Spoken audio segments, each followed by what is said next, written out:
Record to the cloud.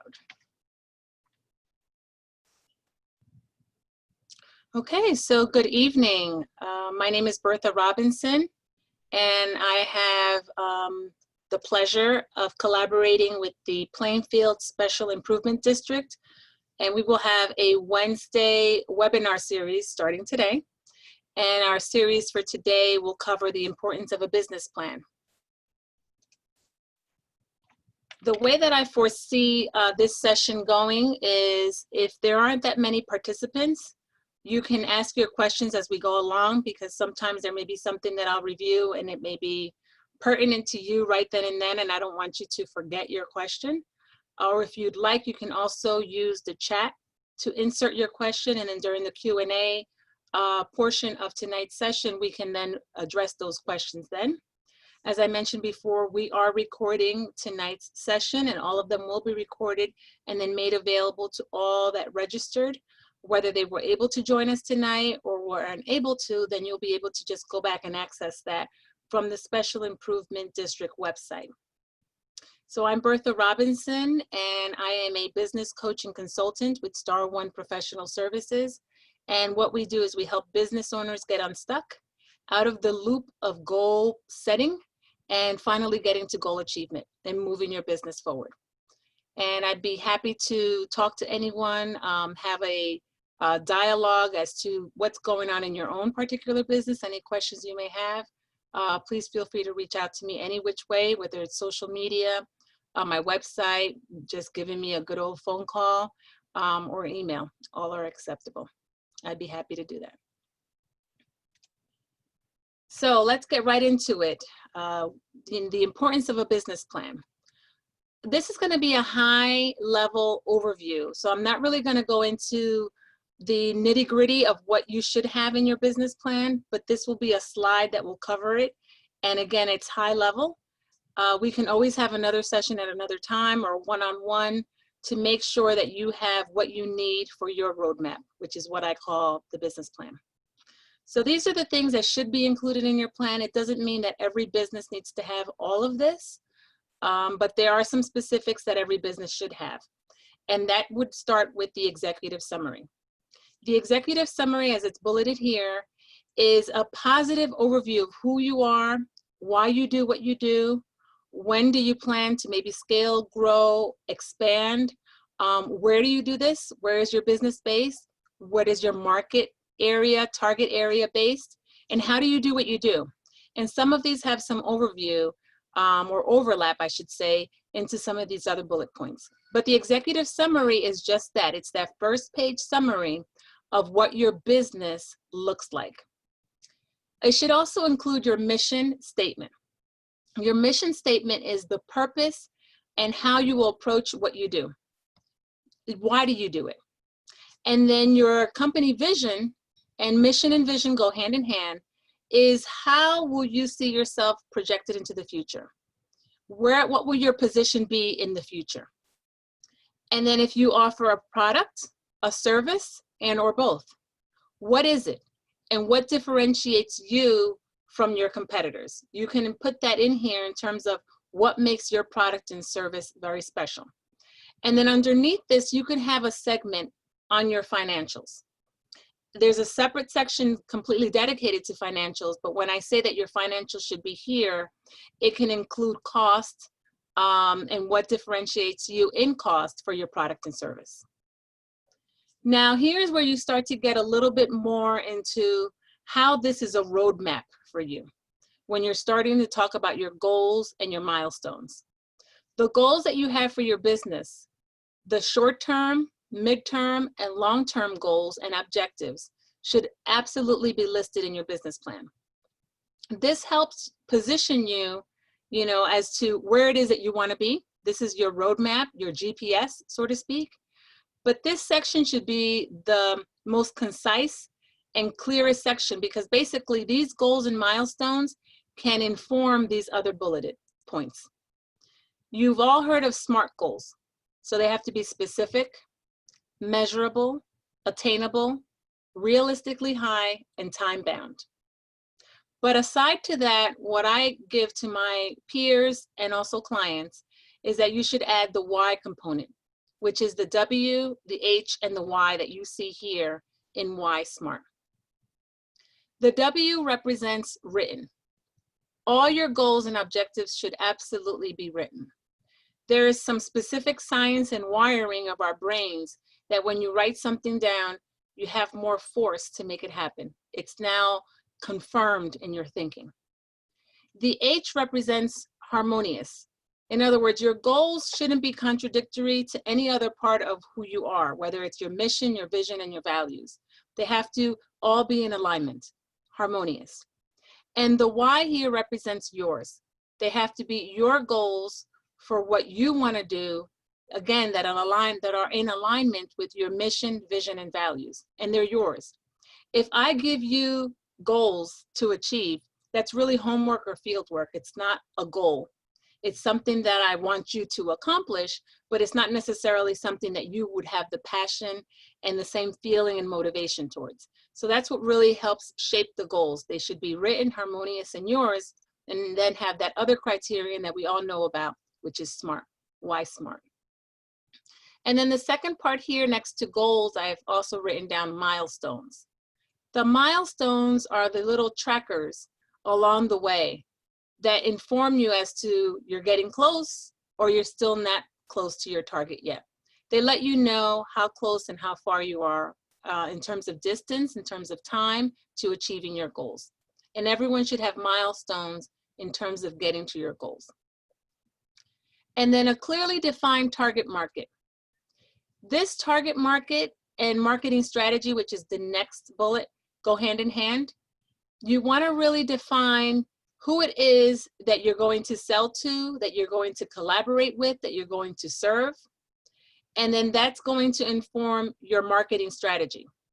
So the marketing strategy will include who your target market is by geography, psychographics, as I've listed here, the budget that you're going to have for your marketing strategy, the size of your target group, the size of the geography that you want to target, and the price point.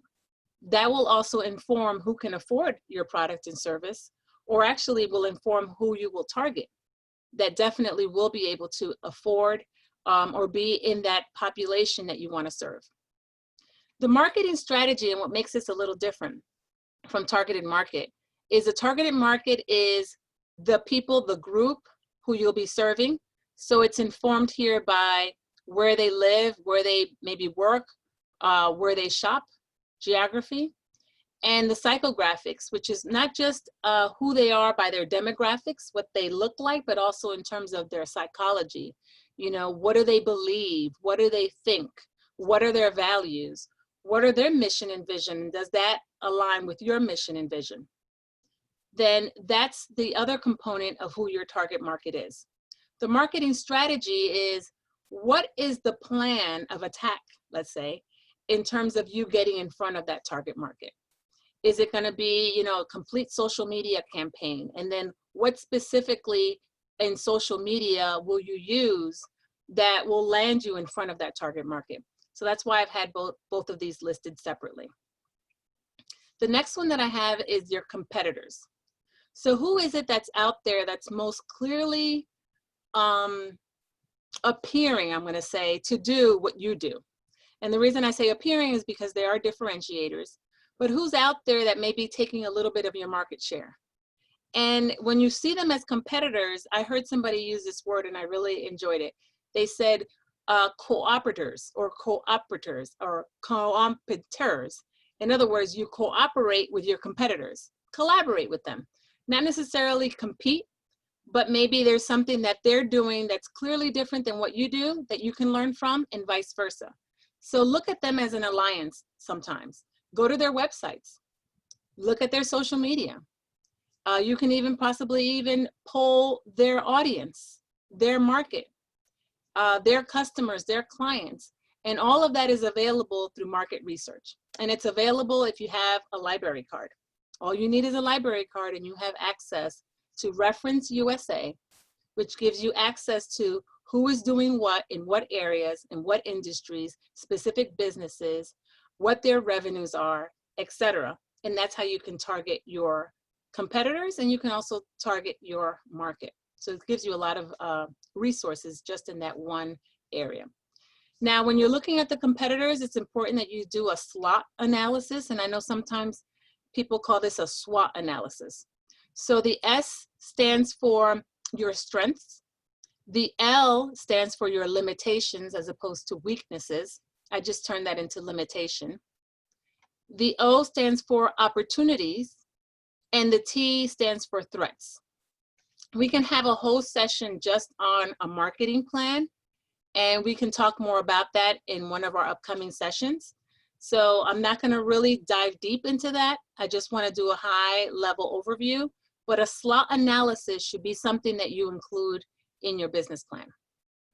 And here I just put a little question that really applies to our new environment today with COVID-19. And the question is, what are the rules and assumptions in your industry or that your industry operates under that are based on current conditions? So in other words, the rules and assumptions that you had in January in your specific industry no longer apply in August. And I can say that not knowing your business, not knowing your industry, not knowing what your strategy is, because COVID-19 has really leveled all of us all over the world in the same way. So we've all been impacted, and the common denominator is change. We all need to do something different. And then the second question is, what is the impact on my business? And there could be some businesses that have been majorly impacted, and there are some businesses like Zoom, right, that have been impacted positively because now everyone's on a virtual platform and we need more of those services and that kind of software. So it just depends on which way you were impacted, but everyone's been impacted, whether it's negative or positive. There is a global impact because of this pandemic. And then another component to include in your business plan is the value of the owner and the founder. So a little bit about you. That can be included in this executive summary, but having the value of who you are, your experience, your expertise, and who you are is another piece of differentiator. And then what I've actually listed underneath it, it also looks at the beginning. So if you're looking at this executive summary as the first page or the first section of your plan, this value of the owner and founder at the end of the plan, or let's say at the back end of the plan, really can now lend towards succession planning. So who is it that you're passing the baton on to? Either do you have an exit strategy? Are you selling your business? Are you changing the model now and the structure of your business? So just looking at where are you in your business in the future? If you're looking to scale and grow your business, will you be in the same role that you're in today? Or will you be in another role that allows for your business to continue without you, or for you to then sell your business to someone else, some other investors? And that's something that you need to ask yourself if that's something that's of benefit and of interest to you.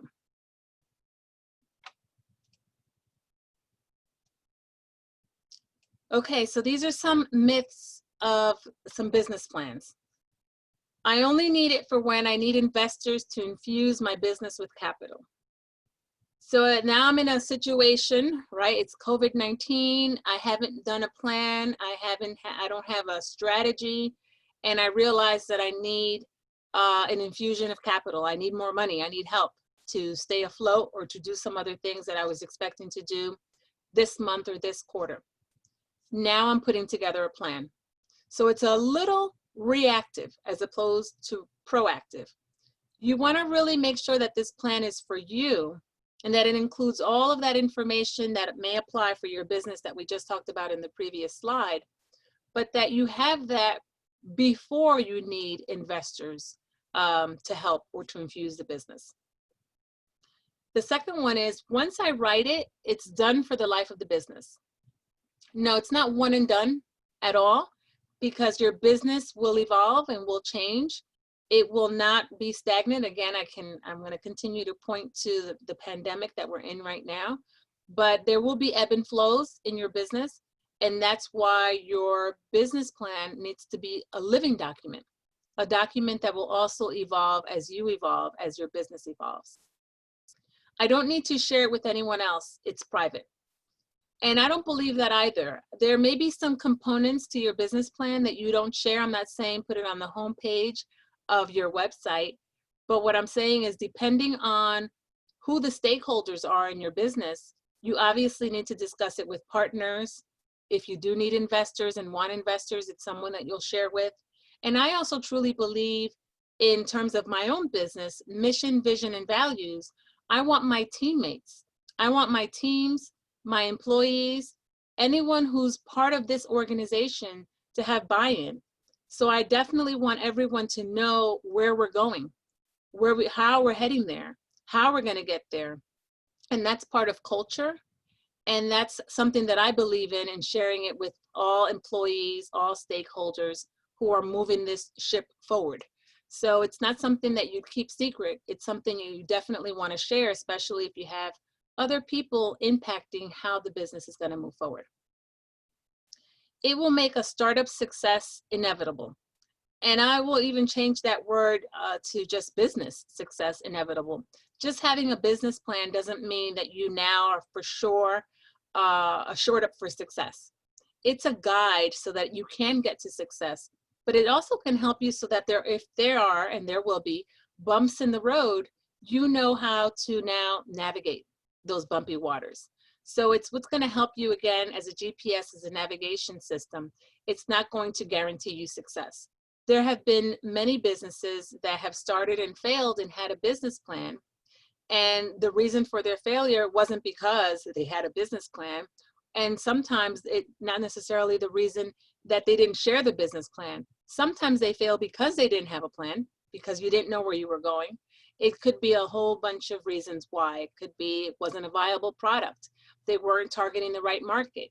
So there could be, plethora of reasons why they weren't successful, but it doesn't guarantee you success. It does help you get to where you want to go, though. And then the last step in the process of deciding whether to actually start a business.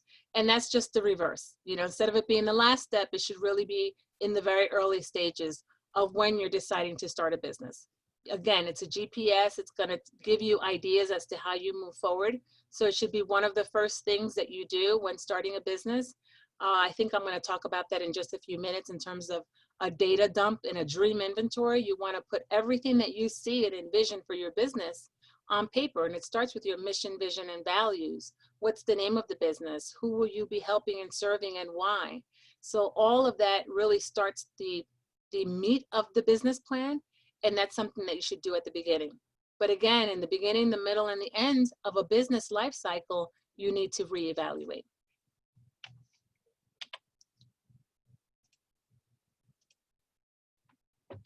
Okay, so you go from ideation to planning to action. Do you have a business plan? And this is a question for you to have with yourself, with your team, with your collaborators, with your partners. Do I have a written plan? Maybe you have something in mind, which is great. Now you have to put it on paper. And I have listed here, yes, it's a roadmap, especially now with COVID-19. And maybe you don't have a business plan. No. Now, where do you want to go? Use it as your business GPS. So there's opportunity on both sides. There's no necessarily shame on you in this question at all. This is an opportunity for you to reevaluate and see where you want to go. And it's nowhere but up from here, whether you have a business plan that you need to tweak and change, or whether you don't and you're starting from page one. It's just an opportunity for you to now even succeed even more. So as I said a few times, and I've alluded to, the world is temporarily closed. Although we're seeing that, of course, there are states that are reopening. We're one in this state that has reemerged. In certain parts, we've seen success where reemergence has been pretty smooth, and we've seen some other areas where they've opened up and they've had to scale back, or they've had to actually close altogether again. So we're living in uncertain times. We're living in a time where you really, and I recommend that we can plan. You can write down what you'd like to see in 6 months, in a year, your midterm and long-term goals. But really what you should be focusing on is something that's a little bit closer. The short-term 30 to 60, 30 to 45 day mark, because things shift so rapidly nowadays. And again, it all depends on what kind of business. If you're a home-based business, or if you're brick and mortar, if you're interfacing with clients, or if you're e-commerce, they're all different kinds of factors that really can give you different implications as to what you can do and what you can't right now. But know that planning, at least for the next 30-day chunks at a time, is what's going to help you move the needle forward. I want to give you this example of this business that I saw. And they went from a cruise line supply company. So you can think of everything from the little umbrellas that they put in those cocktails to the branded plastic cups that they have on some of these cruise lines, to the napkins, to the wait staff uniforms, everything that's branded for the cruise line, they supplied. And their business started to tank, okay, every pun intended, in the beginning of the year, maybe even signs towards the end of 2019. And this one business that I have in mind, it's a female business owner down in southern part of the country, said, okay, I have to now shift somehow. I got to change our business model. And she wasn't sure what she was going to do. Obviously, she's in manufacturing. She was overseas when she started to see some of these signals. And what she did was, she decided, of course, along with her stakeholders, to shift to a personal protective equipment supply company. So that was really smart, really quick. And because she had the infrastructure and the support already there, she was able to move from cruise line supplies to PPE supplies. So I'm just using that as a model, as an example, that if there are any of you out there right now that are struggling with, what do I need to do next? What can I do? Creativity is your friend now. And collaboration and speaking with alliances and partnerships is excellent right now. Networking is the key. Asking questions of what others are doing, because then it may give you an idea or an opportunity, an opening for you to shift as well. Maybe it won't be such a big shift like this, but it gives you an idea of things that you can do. And the fact that she had a business plan that she could just shift from what she was doing then to what she's doing now helped. And that's the basis of this example. So I know that there are just a few of us right now live on the call. If at any point anyone has any questions, I can see the chat. If you want to unmute yourself and ask anything, you can, because there's a small enough number of us that we can do that. So I just want to welcome you to ask and unmute yourself if you have any questions at any time.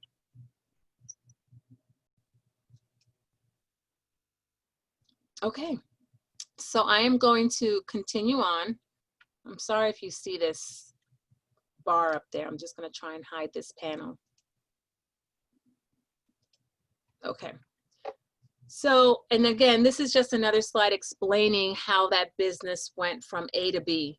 So how were they able to do that? The business plan helps with the plan B scenarios and for continuity so that you don't miss a beat.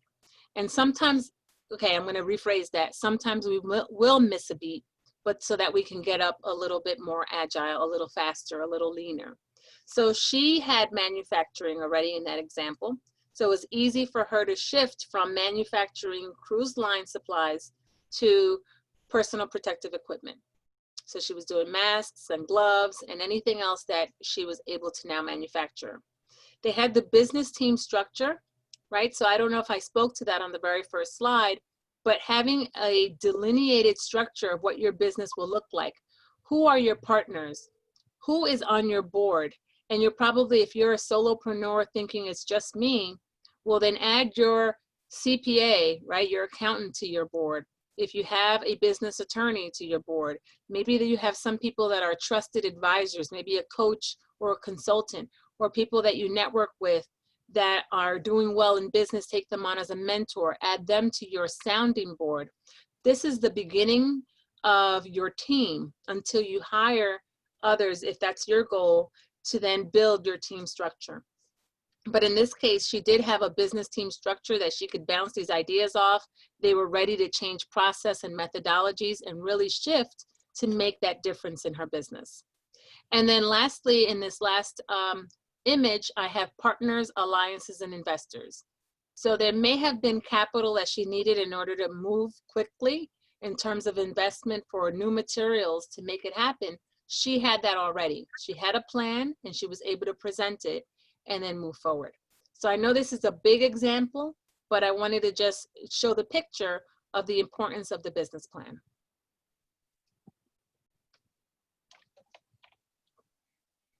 So I mentioned this earlier, you know, having a dream inventory. Sometimes we need to inventory the things that we have in our factories, in our offices, in our homes. So same way that we would inventory and list things out, inventory your dreams. Just take a blank piece of paper and dream big and plan even bigger. Where is it that you want to go? Why is it that you want to go there?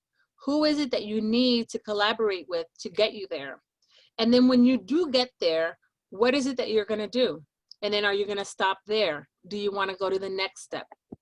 And dreaming big really helps you to think, okay, this is where I am now. It gives you an opportunity to evaluate where you are now and how you're going to get there. If you don't know, there are so many wonderful resources. As business owners, I find that we don't really take advantage of, from those that I've talked to, that all those resources that are available to us. So here tonight, I'm collaborating with the Plainfield Special Improvement District.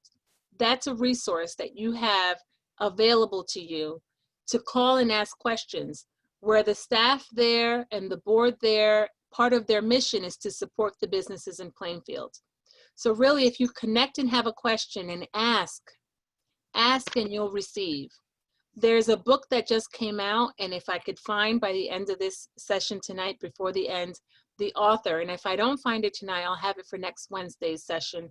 And then Antoinette and or Joelle will have it at the SID if you're interested. But the title of the book is Ask for More. I don't think we even ask enough, but this book is really good, and it talks about negotiating. And sometimes we need to just negotiate with our own thinking and our own mindset. So get yourself out the way, dream big, and plan bigger. Okay, this is again alluding to the business plan being your GPS, your global positioning system. And I love that it's a GPS, because right now in this COVID environment, pandemic, we're sheltered in place. Some have gone out, some have opened up doors again.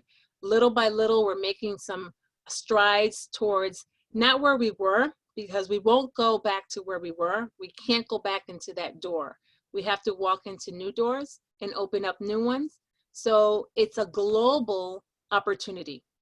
So as a GPS, a global positioning system, where do you position yourself? You're in the driver's seat, you've put the key in, where is it that you want to go once you turn that ignition? And this map is your business plan. You can design it as you want. You can go from A to B, or you can go to A to Z. It's up to you, and who you need help from, you incorporate that in your business plan. Test your plan with the following criteria. So we're going to go over the criteria next, but this is really a lot of experimentation. Okay, I just made up a word. It's a lot of experimenting. It's a lot of testing. It's a lot, well, if I do this, will this happen? And sometimes we don't have to necessarily be, you know, the testing doesn't have to be on us, because there have been others that have gone before us and have left markers. So you can talk to back to what I was saying before, you can talk to others like your competitors that may be a few steps ahead of you and take them on as mentors. Why not? I'm a coach and a consultant, and many times people say, oh, well, I'd like to introduce you to somebody, but she's a coach. I think that would be a great connection, because we may not do things the same way. We may not even have the same target audience, but we can help bounce ideas off of each other and grow one another's minds, mindsets, and businesses. So test it out with other people. Now, test it out with people that you trust, people that you know, people that are like-minded, and a lot of what the formula will be about is positivity. So you want to leave people who are the naysayers, the disbelievers, that don't really think you can do it, or that you shouldn't be in business for yourself, or that, you know, it's time to close up shop because it's COVID-19. Why don't you just go do something else? If this is your passion and something that you want to do and you feel fully alive and ready to do it, and you know that you have a destiny, a reason, and a purpose, go for it. And then surround yourself with people that are like-minded and that are positive. So here's the criterion again. Okay, we're gonna write your goal to get to your destination. It's gotta be harmonious. It's gotta be your goal. It's gotta be specific. Why do you wanna get there? Who is it that you're gonna serve? What problem does it solve? And really that's like the secret sauce of it all. Whether it's a service or product, what is the problem? What is the issue? And how do you bring resolution? Make sure it's measurable. How do you measure that your goals are being done? This goes back to the milestones. You've got to have some measures. You got to put in something that tells you I'm closer, I'm further away. Attainable, something that you know you can attain. It may give you some indication if it's something that you've done before, you've seen someone else do, something that you know, okay, this is something that I can really do. And this is where the experiment and the testing comes in. The R I use realistically high. You want to challenge yourself. You don't want it to be an easy goal. Okay, so to give you an example, someone says, well, I'm going to start to exercise again. And, you know, someone may say they want to attain 10,000 steps a day, and someone else says they're going to do 10 steps a day. Way easy, right? 10 steps. I could do 10 steps just getting from my bed to the bathroom. So you want to really have something that challenges you, that's realistically high. And the reason that's important is because when you challenge yourself and it's realistically high and then you achieve it, it infuses you to want to do it again, to want to do more. And that's how you propel yourself to success. And it must be time bound. So in your business plan, you've got to have dates. You got to have the date for your short-term goals, your mid-sized goals, and your long-term goals. You must have when you want to attain it by. And if by chance you miss the date, don't worry about that. You can always go a little bit more in the future. You can tweak it, you can change it. Sometimes you need to delegate it to somebody.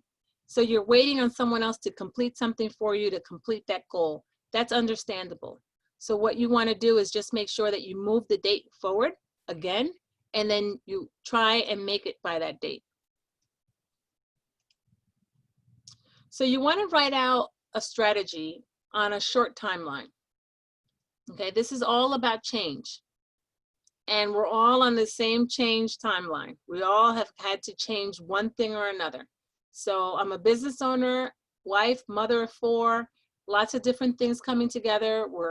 Many of us were building our businesses or adding on to our businesses, running our businesses from home, from a whole new environment. So that's change, that's different. So what do you want to do today? Write out your plan.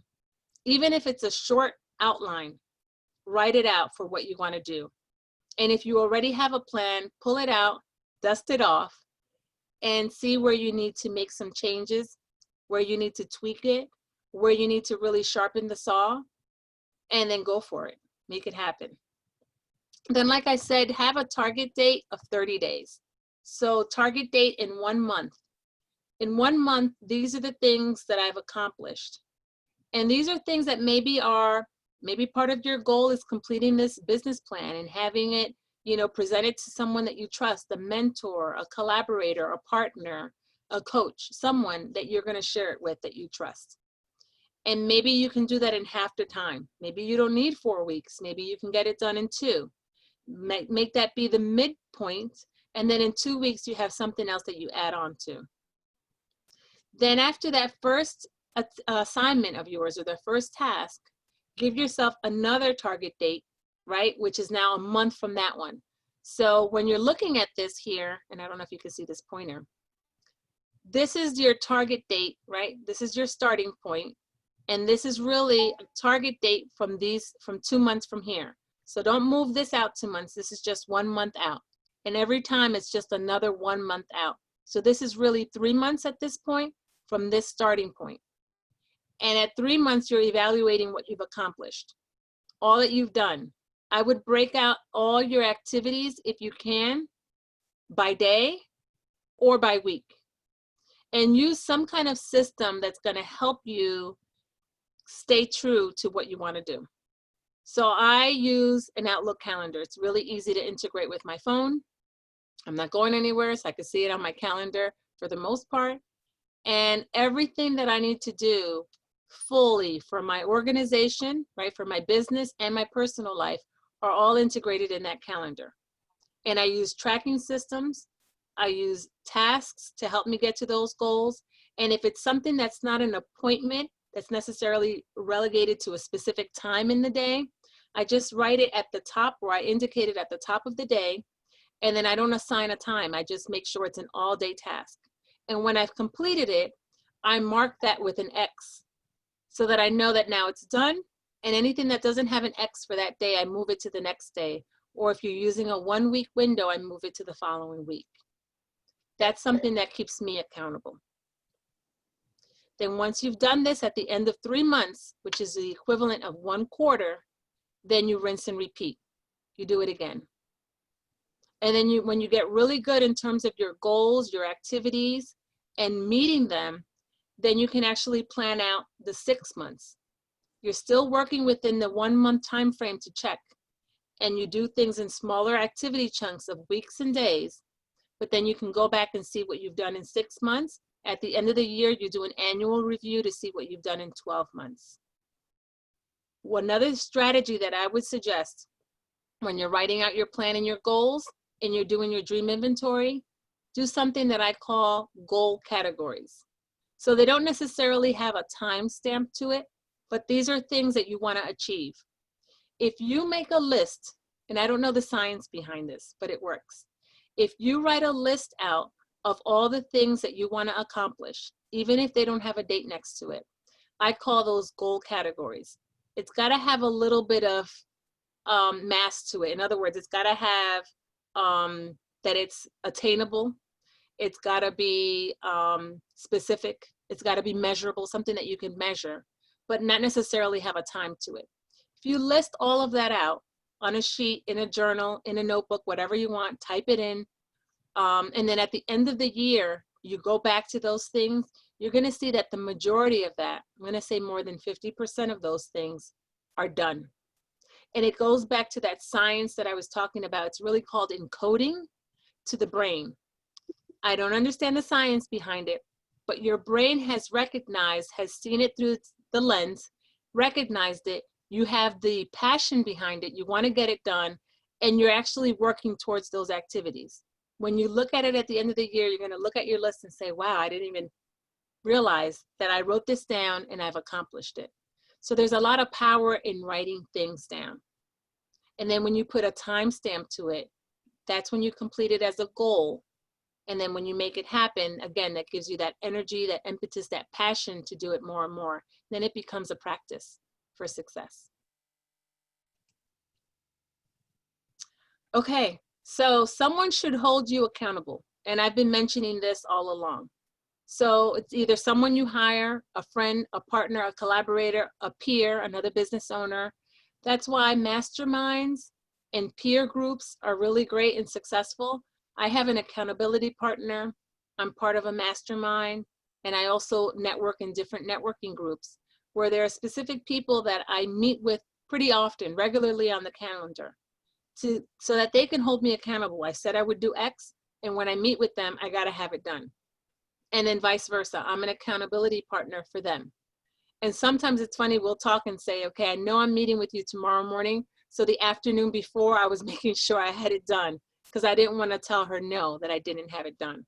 So it's just something that just challenges you to make these things happen so that you can see the progress and the success in your business.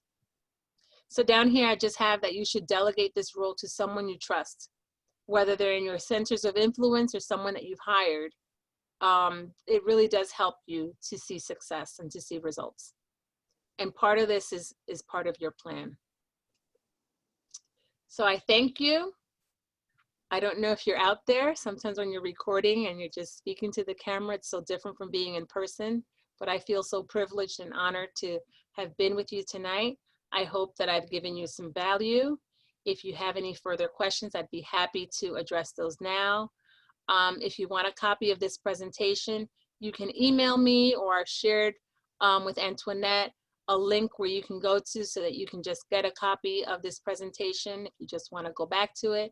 And I really encourage you to please come back next Wednesday for this webinar series that we have in collaboration with the Plainfield Special Improvement District. So, any questions?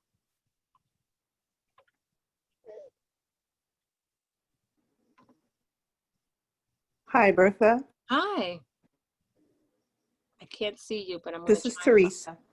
Hi, Teresa.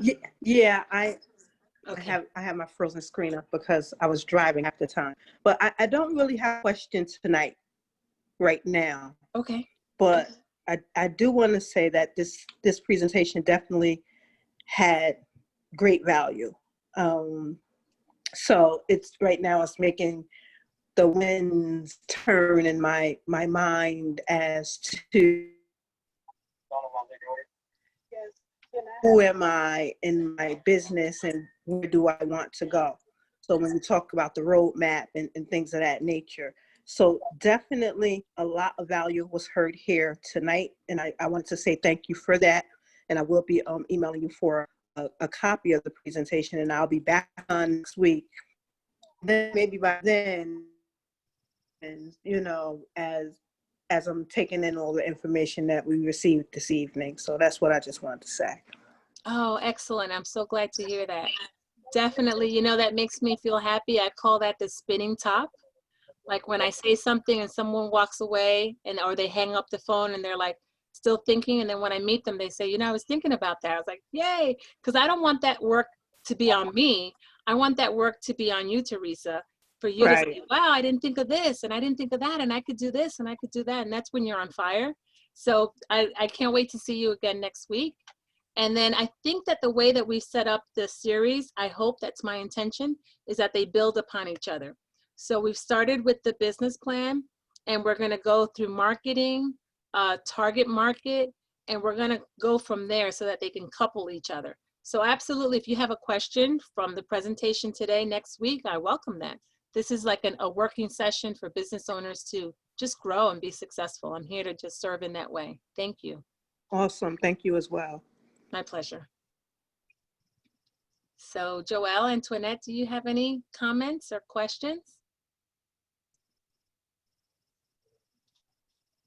I'm going to stop sharing at this point. Thank you once again. And I will also stop the recordings. Let me just stop that. It's been a pleasure. Thank you so much, Bertha. I really appreciate it. I myself, gained some insight. And like Teresa said, I had my